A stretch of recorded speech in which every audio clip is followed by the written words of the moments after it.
বাংলাদেশের মানুষের সামনে যে একটা খেলা দেখার অনিশ্চয়তা তৈরি হয়েছিল সেটি অবশেষে কেটে গেছে। কারণ বাংলাদেশ কোনো একটি অসাধু চক্র কিংবা কুচক্রী মহলের মধ্যে পড়ে গিয়েছিল। 200 কোটি টাকা দাবি করেছিল, আমরা শুনেছিলাম।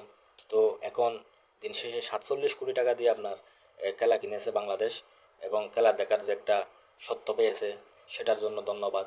কারণ বাংলাদেশ এই 200 কোটি টাকা দিয়ে যদি খেলা কিনতো তাহলে বাংলাদেশ খুব অর্থনৈতিক ঝুঁকির মধ্যে পড়ে যেত। কারণ এ 200 কোটি টাকা তোলা তো অনেক ভাই কষ্টের বিষয় হতো। কারণ 200 কোটি টাকা তো দূরের কথা, অর্ধেক তোলাও অনেক কষ্টের সাধ্য হয়ে যেত। এখন 47 কোটি টাকা, এটা বিশ্বকাপের মতো একটা জায়গাতে খুবই মামুলি বিষয়। কারণ বাংলাদেশের মধ্যে অনেক বড় বড় কোম্পানি রয়েছে, যেই কোম্পানির কাছ থেকে চ্যানেলগুলো টাকা নেবে, তারপর বলবে যে আমি তোমাদের কোম্পানির বিজ্ঞাপন দেবো, আমাদেরকে এত লক্ষ টাকা দাও। তো তারা অবশ্যই দিয়ে দেবে, কারণ বিশ্বকাপের মতো একটি জায়গাতে যদি তাদের পণ্যের বা কোম্পানির বিজ্ঞাপন হয় তাহলে সারা বাংলাদেশের অগণিত মানুষ তাদের পণ্য চিনবে, তাদের কোম্পানিকে চিনবে। সেজন্য তারা এ, দিয়ে দেবে। সেজন্য দিন শেষে দেখবেন বাংলাদেশ সরকারের লাভ হবে।